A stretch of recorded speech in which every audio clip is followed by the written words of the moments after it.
Assalamualaikum warahmatullahi wabarakatuh. Bismillahirrahmanirrahim. Alhamdulillahirabbil alamin wa bihi nasta'inu ala umuri dunya waddin. Wassalatu wassalamu ala asyrafil anbiya'i wal mursalin wa ala alihi wa sahbihi ajmain, amma ba'du. Qala al-mu'allif rahimahullahu ta'ala wa nafa'ani bihi wa bi ulumihi wa bi karamatihi fid dharain. Rabbana iftah bainana wa baina qaumina bil haqq wa anta khairul fatihin walhamdulillahi rabbil alamin. Alhamdulillah wa syukurillah, pada malam hari ini kita bisa melaksanakan satu kajian, yaitu kajian kitab At-Tibyan bi Adabi Hamalatil Quran yang dikarang oleh Syekhina Abi Zakaria Yahya bin Syarifuddin An-Nawawi Asy-Syafi'i, di mana di dalam kitab ini nanti kita akan membahas tentang adab dan hamalatil Quran atau adab terhadap Al-Quran yang berhubungan dengan Al-Quran dari titik paling rendah sampai titik paling tinggi dari keunggulan-keunggulannya. Baiklah, kita akan mulai kajian kita.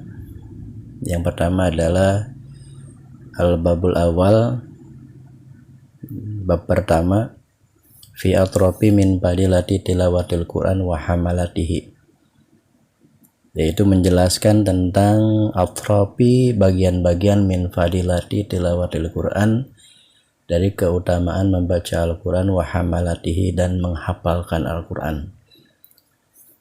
Sebagaimana firman Allah Subhanahu wa ta'ala, bismillahirrahmanirrahim, innalladzina yatsluna kitaballahi wa aqamus salata wa anfaqu mimma razaqnahum sirra wa alaniyah yarzuna tizaratan lang tabur liwaffiyahum uzurahum wa yazidahum min fadlihi innahu ghafurun syakur. Surat Fatir ayat 19 sampai ayat 30. Firman Allah menyatakan, innalladzina, sesungguhnya orang-orang yatluna kitaballah, yang membaca kitab Allah, kemudian wa aqamus shalah, dan mendirikan salat, wa anfaqu mimma razaqnahum, dan menafkahkan apa-apa yang telah dirizkikan oleh Allah kepada mereka, syirran, dengan rahasia, wa alaniyatun, dan dengan terang-terangan. Syirran wa alaniyatan, dengan rahasia dan terang-terangan, di mana tujuannya adalah yarzuna tizaratan, mereka mengharapkan dari perdagangannya itu lang tabur, tidak merasa rugi, liwafiyahum uzurahum, supaya mencukupi kepada orang-orang itu ujurahum, beberapa ganjaran dari Allah buat mereka. Wayazidahum, dan Allah menambahkan bagi mereka min fadlihi, dari karunia-karunia Allah. Innahu, sesungguhnya Allah, ghafurun, itu adalah zat yang maha pengampun, syakurun, dan maha bersyukur. Kemudian diriwayatkan oleh Utsman bin Affan radhiyallahu an, qala Rasulullah sallallahu alaihi wasallam, khairukum man ta'allamal Qur'an wa 'allamahu. Khairukum, yaitu yang lebih baik di antara kalian adalah man ta'allamal Qur'an, orang yang mempelajari Al-Qur'an, wa 'allamahu, dan mengajarkan Al-Qur'an. Di mana hadis ini diriwayatkan oleh Abu Abdullah Muhammad bin Ismail bin Ibrahim Al-Bukhari di dalam kitab sahihnya, alladhi huwa afsahu, ay alladhi huwa afsahu kitab ba'dal Qur'an, yaitu kitab sahih yang lebih sahih, itu lebih sah Alkitab ba'dal Al-Quran, setelah Al-Quran. Hadirin semuanya, ada beberapa hadis yang berkenaan dengan beberapa keutamaan membaca Al-Quran dan menghafalnya. Di antaranya juga ada hadis an Aisyah radhiyallahu an qalat, dari Siti Aisyah radhiyallahu anha berkata, qala Rasulullah sallallahu alaihi wasallam, Rasulullah sallallahu alaihi wasallam telah bersabda, alladzi yaqra'ul Qur'an, yaitu orang yang membaca Al-Qur'an wa huwa mahirun, dan dia itu dalam keadaan pintar, bihi dengan bacaannya, ma'asyafara beserta malaikat pencatat amal, al-kiram al-bararah, yaitu yang paling mulia disebut dengan Ali Zainul Kiram, keluarga yang diperhiasi dengan kemuliaan, al-bararah, yang paling bagus. Walladzi yaqra'ul Qur'ana, dan orang yang membaca Al-Qur'an, wa huwa yatata'ta, mereka itu adalah membacanya secara terbata-bata, bihi wa huwa alaihi syakkun, maka bagi mereka itu yang membacanya terbata-bata merasa syakkun, merasa berat. Tetapi lahu azroni, mereka mendapatkan 2 pahala dari Allah, sebagaimana diriwayatkan oleh Bukhari, Abul Hasan Muslim bin Al-Hajjaj bin Muslim Al-Qushairi. Jadi 2 ganjaran yang didapatkan oleh orang yang membacanya secara terbata-bata. Yang pertama, dia mendapatkan ganjaran membaca Al-Qur'annya, dan yang kedua, dia mendapatkan ganjaran karena belajar membaca Al-Qur'annya itu. Nah, ini bagi orang yang membacanya terbata-bata atau tidak lancar, mendapatkan 2 ganjaran membaca dan ganjaran belajarnya. Ada juga an Abi Musa al-Asy'ari radhiyallahu anhu qol, dari Abi Musa al-Asy'ari radhiyallahu anhu berkata, qala Rasulullah sallallahu alaihi wasallam. Di sini dijelaskan ada beberapa perumpamaan orang-orang mukmin yang membaca Al-Qur'an dengan orang mukmin yang tidak membaca Al-Qur'an. Sebagaimana sabda Nabi Muhammad sallallahu alaihi wasallam, masalul mu'min, perumpamaan orang mukmin, alladzi yaqra'ul Qur'an, yang membaca Al-Qur'an. Masalul mu'min, perumpamaan orang-orang yang membaca Al-Qur'an, mislu atrujah, itu seperti buah atrujah. Buah atrujah itu adalah warnanya kekuning-kuningan seperti sebesar jeruk. Rihuha thayyibun, apabila kita cium itu baunya sungguh mengenakan.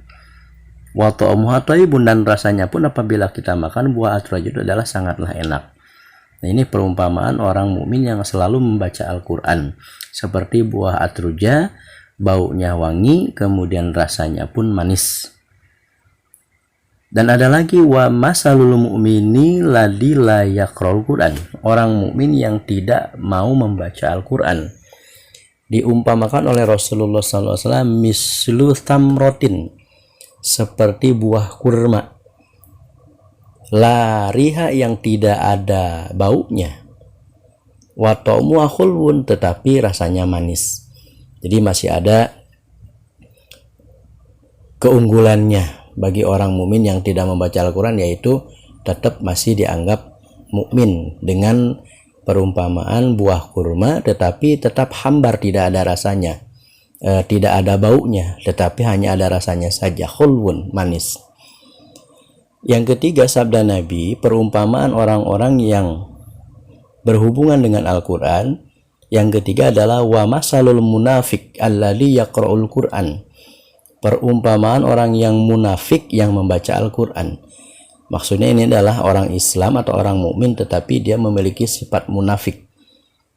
Nah, orang yang mukmin memiliki sifat munafik alladzi yaqra'ul Qur'an, yang membaca Al-Qur'an. Maka oleh Rasulullah diperumpamakan mislu raihanatun, seperti bunga raihanah, di mana bunga raihanah ini adalah rihuha thayyibun, baunya wangi, wa ta'mu hamurun, tetapi rasanya kalau kita makan pahit. Ini ada kekurangannya juga, meskipun baunya wangi tetapi rasanya pahit. Ini adalah perumpamaan bagi orang Islam yang munafik yang membaca Al-Qur'an. Selanjutnya perumpamaan dari Rasulullah SAW bagi orang yang munafik, Islam tapi munafik. Masalul munafiki alladzi la yaqra'ul Qur'an, orang Islam yang munafik tetapi dia tidak mau membaca Al-Qur'an. Kamasalil handolah, diumpamakan seperti buah handolah, di mana buah handolah itu adalah laisa laharihun, tidak ada baunya sedikit pun, tetapi wata'muha murron, dan bahkan rasanya pahit. Nah, ini adalah lebih parah lagi orang muslim yang munafik yang tidak mau membaca Al-Quran, diumpamakan buah handolah yang tidak ada baunya dan tidak ada rasanya, tetapi rasanya adalah pahit. Ini kurang sekali ketimbang dari orang muslim munafik yang membaca Al-Quran.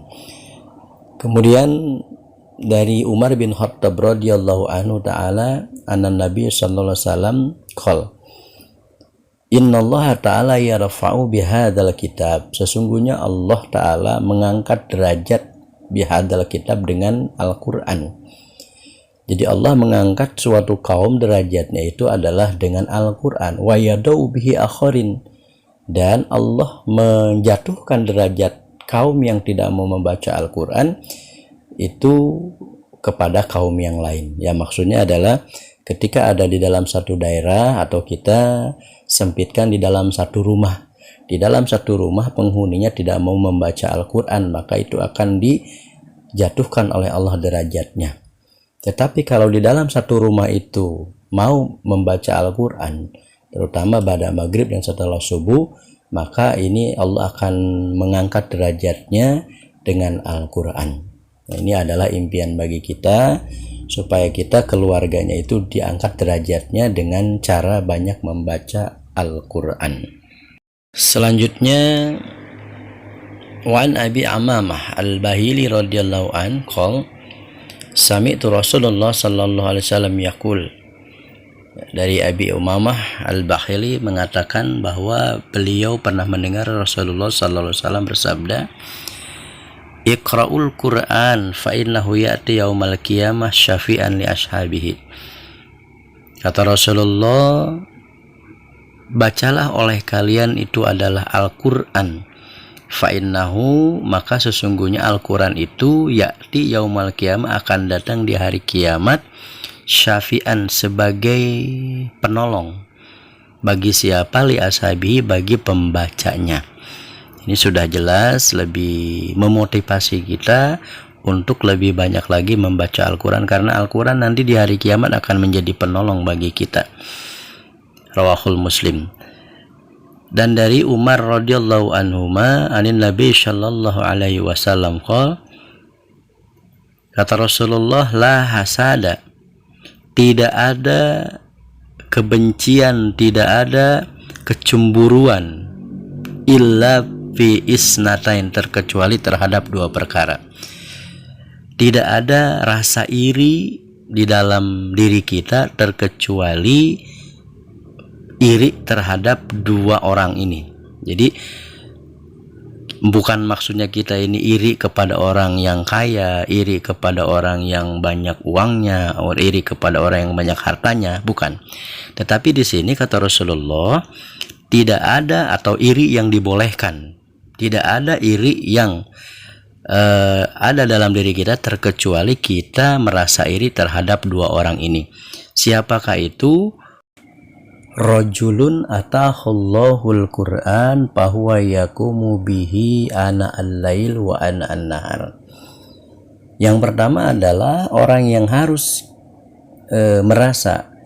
kita merasa iri terhadap orang yang seseorang diberikan oleh Allah kenikmatan membaca Al-Quran, fahuwa yaqumu, dan dia melaksanakannya, kemudian membacanya, ana al-laili, di tengah malam, wa ana an-nahar, dan di tengah siang.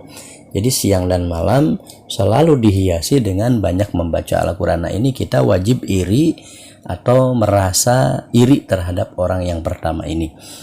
Dan orang yang kedua yang perlu kita iri terhadap orang yang kedua adalah warajulun atahullahu malan fahuwa yunfikuhu ana al-laili wa ana an-nahar. Kedua adalah orang yang diberikan oleh Allah harta yang banyak, tetapi fahuwa yunfikuhu, dia selalu menafkahkan dengan harta itu baik malam ataupun siang. Jadi kehidupannya selain dia membaca Al-Quran, juga dia menafkahkan hartanya yang diberikan oleh Allah Subhanahu wa Ta'ala. Nah, dua orang ini yang perlu kita memiliki rasa iri. Bukan berarti kita iri terhadap orang yang memiliki harta yang banyak, bukan, tetapi kita iri terhadap orang yang diberikan kenikmatan selalu membaca Al-Quran siang dan malam, dan orang yang diberikan kenikmatan atau diberikan rizki yang melimpah ruah tetapi dinafkahkan di jalan Allah baik siang maupun malam. Selanjutnya warwainahu aidon, diriwayatkan juga min riwayati Abdullah bin Mas'ud, dari Abdullah bin Mas'ud radhiyallahu an, bilabdin, dengan lafaz begini, la hasada illa fi isnatain, tidak ada rasa iri dengki terkecuali kepada dua orang ini, yaitu rajulun atahallahu mala, orang yang diberikan oleh Allah harta, fasalatahu ala halakatihi, kemudian dia menguasainya dengan harta itu, ala halakatihi, dan menghabiskannya fil haqi, di dalam jalan yang benar. Jadi hartanya dihabiskan untuk sodako, hartanya diberikan untuk infak di jalan yang benar. Ini adalah orang yang perlu kita memiliki rasa iri terhadap orang ini. Yang kedua adalah warajulun atahallahu hikmatan, orang yang diberikan oleh Allah satu keilmuan. Hikmah ini adalah keilmuan. Fahuwa yakti biha wa yu'allimuha, dan dia memahaminya atau memuliakannya dengan ilmu itu, sehingga dia mengajarkan dengan ilmu itu. Nah, ini kalau tadi kita patut iri dengki kepada orang yang diberikan kenikmatan membaca Al-Quran siang dan malam, yang kedua dia berikan rezeki kemudian menafkahkan rezekinya siang dan malam. Tetapi yang hadis yang kedua ini riwayat dari Abdullah bin Mas'ud, kita patut dengki kepada kita patut iri kepada orang yang diberikan oleh Allah harta, dan dia menafkahkan dan menghabiskannya di jalan yang benar. Dan yang keduanya adalah Allah memberikan suatu ilmu kepada dia, dan dia memuliakannya dengan ilmu itu sehingga dia mengajarkannya. Nah, ini salah satu beberapa hadis yang berkenaan dengan belajar atau mempelajari Al-Quran dan kita mengamalkannya Al-Quran sehingga mengajarkannya kepada orang lain. Mudah-mudahan nanti kita akan bisa bertemu kembali dalam kajian selanjutnya. Kalaupun ada penjelasan yang kurang pas, maka mohon dimaklum, karena itu adalah jelas dari kebodohan saya pribadi, ataupun kalau memang itu adalah benar, maka itu jelas adalah dari taufik dan hidayah dari Allah Subhanahu wa Ta'ala. Mohon maaf yang sebesar-besarnya. Wallahul muwaffiq ila aqwamit thoriq. Assalamualaikum warahmatullahi wabarakatuh.